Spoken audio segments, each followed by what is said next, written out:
They talk about white privilege, and it's true.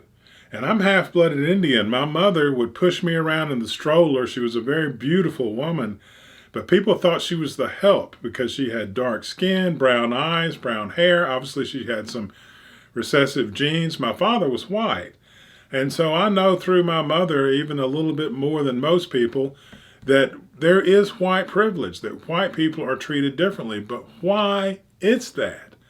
Why? Or you can't, okay, you've identified that, but you have to go further. That's a very narrow, non in depth look at what's going on, and you can't really get anything worthwhile from such a cursory observation. And once you look at it more clearly, you start realizing that white people invented these ships that navigated the world, that they colonized the world out of and made all of modern society. White people made all of modern society. And you look at the other races and they have skyscrapers and cars and air conditioners and all the stuff that white people made and gave to them. And so just like when you see an Asian person, that individual may or may not know math, but you think they probably do because Asians are good at math. You see a black person, a guy who's physically fit, you think he plays football or basketball if he's tall, and they might not even like sports, but that's what you think because that's the tendency for the race. And so white people get white privilege because they made all this stuff. And then even if the individual's an idiot just because they're white, then we look at them and we see them as part of that larger group. And that's how our view of the world looks. That's how we approach the different races. You see someone of a different race, and at first, before you talk to them, the only information that you have is their race, and what that race has done in general is applied to that person, and there's no other way to look at it. And if we want to start deconstructing that and talking about how you should look at someone and not make those prejudgments, we're going to have to define why that is not a good idea. And it's not necessarily true that it is a bad idea.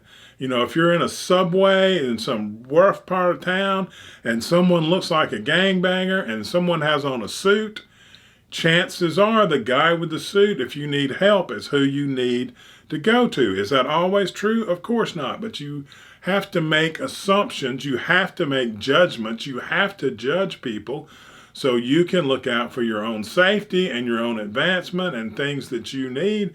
And so it's going to have to be a serious discussion as to what we should do with racial identity, what we should do with how we feel when we look at someone and know nothing but their race. And most everyone on the planet, no matter what race they are, sees someone else of a different race, has preconceived notions about that person. If they are in a situation where they're with that person for a long period of time and they get to know them and then they like them, then they overcome those feelings because it creates a friendship with really good feelings of, shared interest or whatever. And that is how most everyone works. But when the races are separate and and then people don't want people from different races living in their area because they have different cultures. If someone else comes, then, if you have all white people in the culture, then you know how to act at the store, you know how to act at restaurants. Everybody else acts the same.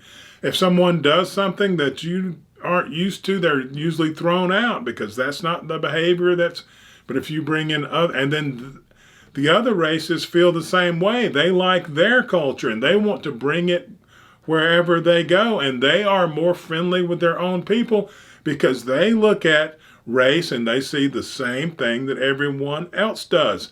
They look at people that look like them and that feels comfortable. And so they stick together. And so if a bunch of Asian people come into a white community, they usually feel more safety with themselves and congregate with each other. And, they create an Asian restaurant and you go in there and you feel out of place if you're white.